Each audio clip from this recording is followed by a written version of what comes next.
Hello everyone. The following presentation includes some tips for approaching the questions in the grades 10 to 12 English Home Language Paper 1 Language and Comprehension exam. This exam is structured in exactly the same manner from grades 10 through to the final exam in grade 12. The exam breakdown is as follows. Question 1 is a comprehension for 30 marks. Question 2 is a summary question for 10 marks. Question 3 is an advertisement for 10 marks.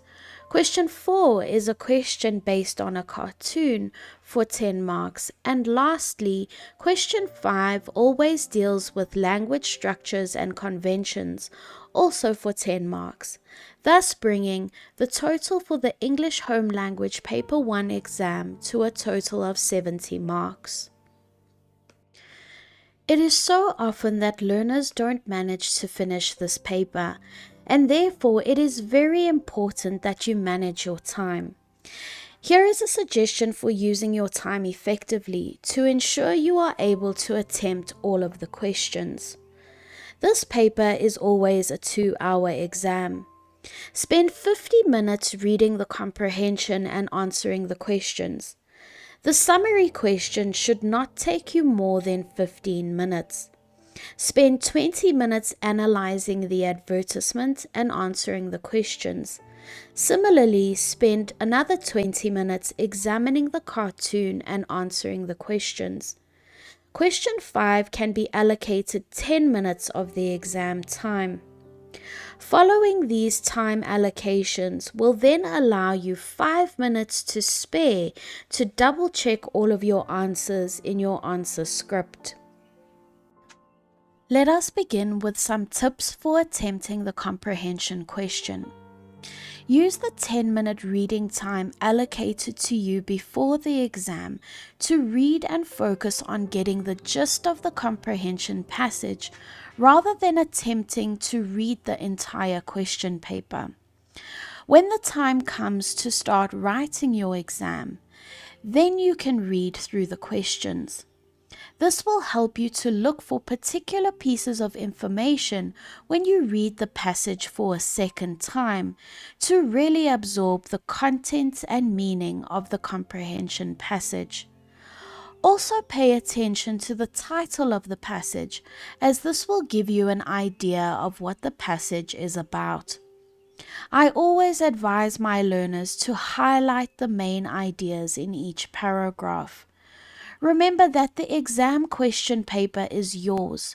You are allowed to highlight things and make notes on the paper.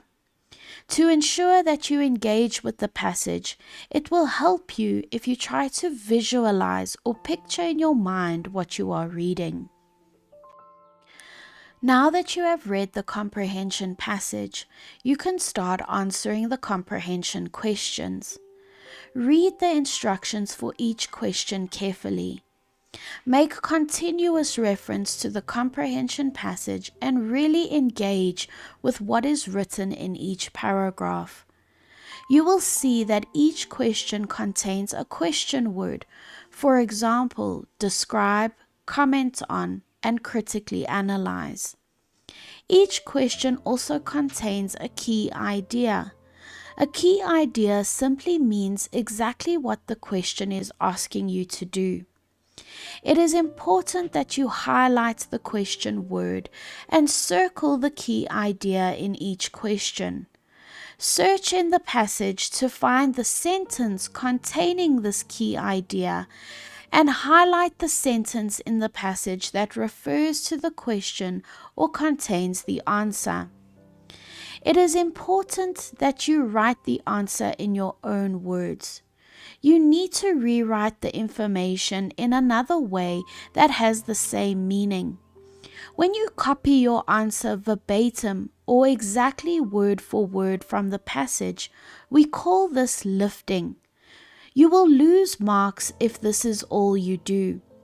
A tip to ensure you aren't said to be lifting your answer from the comprehension passage is to simply change 1 or 2 words to the answer you found in the passage. Changing a word or two or slightly altering the sentence structure will ensure you aren't lifting your answers.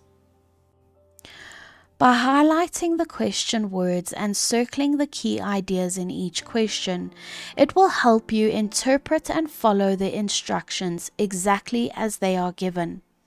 It is also important, especially for the sake of managing your time, to determine whether the answer requires full sentences, a phrase, or only one word. For the sake of keeping your responses formal, avoid starting your answers with conjunctions like because, but, and so. The first 2 or 3 questions in this section are deemed entry-level questions. These are basic questions that require simple, straightforward answers. You must answer these questions, but don't waste time by overcomplicating your answers or writing lengthy responses. The later comprehension questions, particularly those questions worth 3 marks, require a more in-depth analysis and your ability to draw conclusions about what you are reading. The mark allocation for each question is something very important to consider.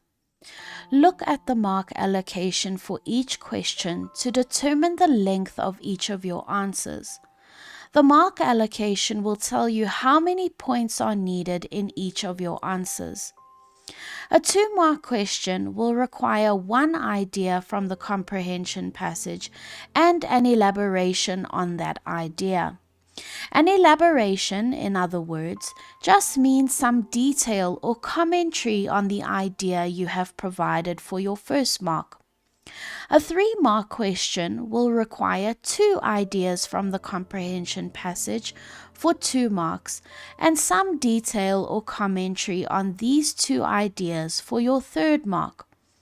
It is important to note that this guide to mark allocation also applies to the advertisement and cartoon questions later in this exam paper. The last question in the comprehension question is a simple question asking you to compare and/or contrast text A and text B. This question is often not attempted due to a panic of not having enough time in the exam. As daunting as it might seem, it is actually not a difficult question to answer. The following is an approach to answering this question. Refer to the specific paragraph in text A. Sometimes the heading of the passage is also included. Summarize the main ideas in the indicated paragraph from text A. Then summarize the gist or the essence of text B. Look for similarities or a link between the 2 texts. In most cases, there will be similarities between the information in text A and the visual in text B. If there are no similarities, make a comment about this in your answer and provide an observation about the differences. The summary question in this exam paper tests your ability to be able to sift through a text and focus on only the relevant pieces of information needed. The first step in approaching the summary question is to take note of the summary topic and ask yourself what information you need to look for and focus on. Before attempting to summarize the passage, quickly read the passage to get a gist of the text as a whole.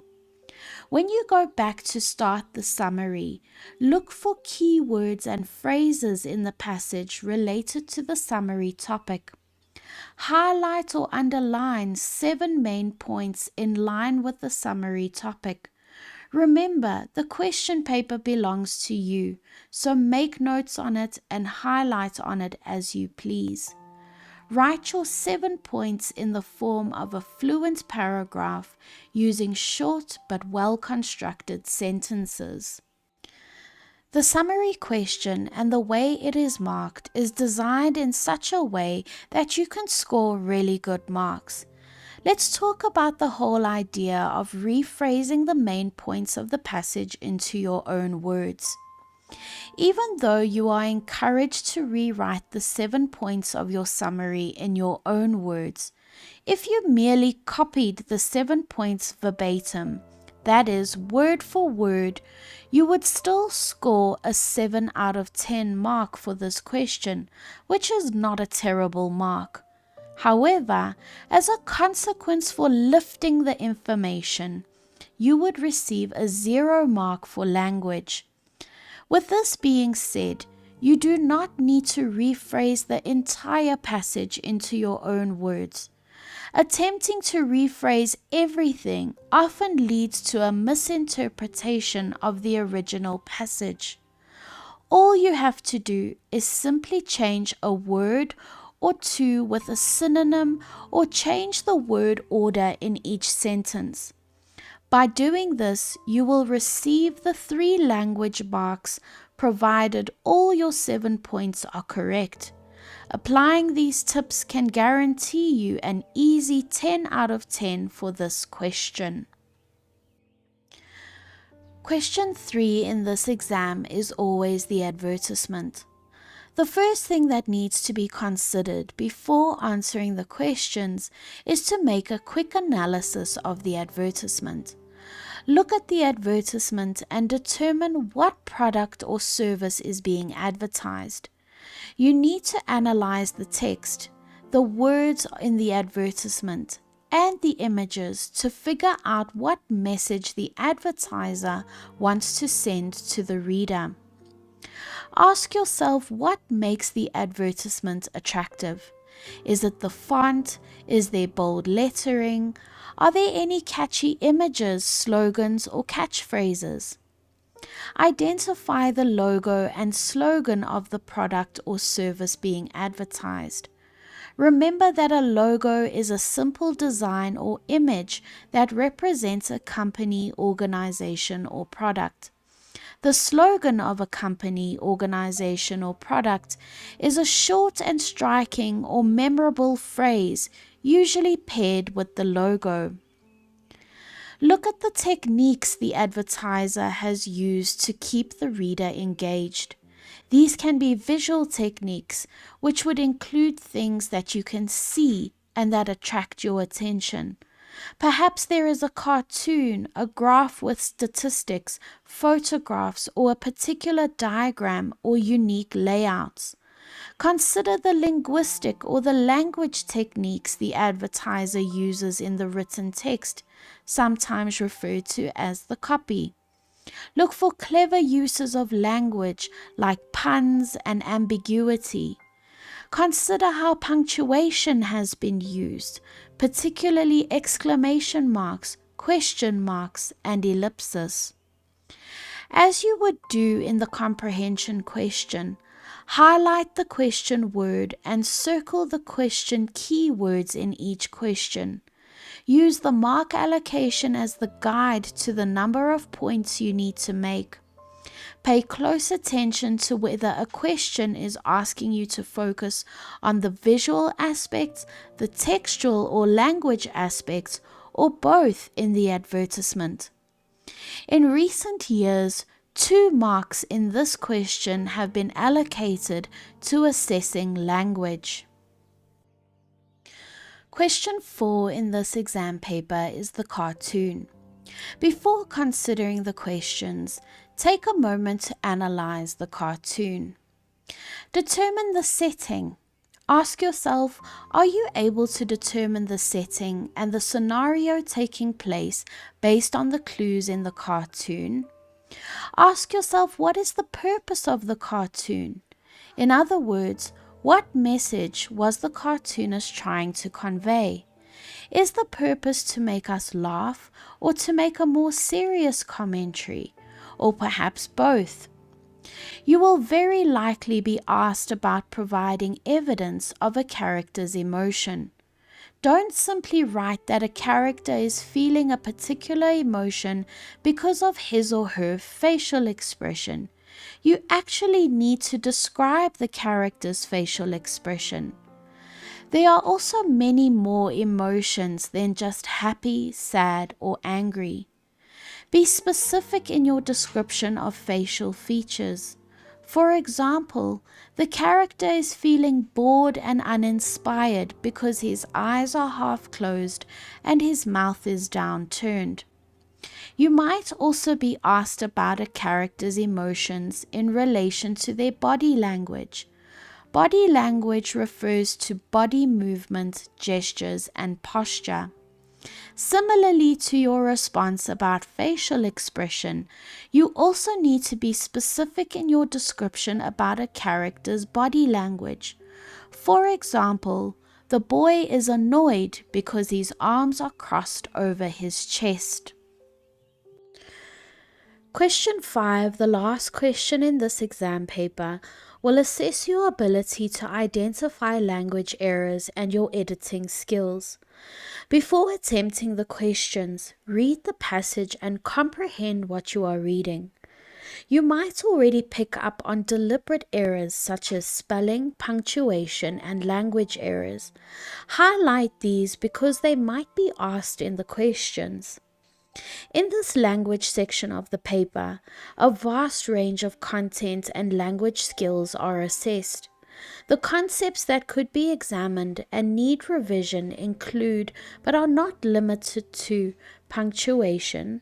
This might include a question on the use of apostrophe, colon, ellipsis, hyphen, dash, comma, and brackets, identifying and correcting spelling errors, prefixes and suffixes, changing a sentence into direct or indirect speech, changing a sentence into the active or the passive voice, identifying and correcting errors of pronoun or subject-verb concord, correcting comma splice errors, identifying any malapropism error, changing a word into its different part of speech, recognizing and removing redundancy, determining whether a sentence is simple, compound, or complex, providing a suitable synonym or antonym for a word or phrase, being able to write a word or phrase into more formal language, correcting a misrelated participle error, and identifying whether a group of letters is an acronym or an abbreviation. Thank you for watching this presentation on some tips and ways to approach the English Home Language Paper 1 exam for grades 10 to 12. Be on the lookout for more presentations that will deal with each question in more depth.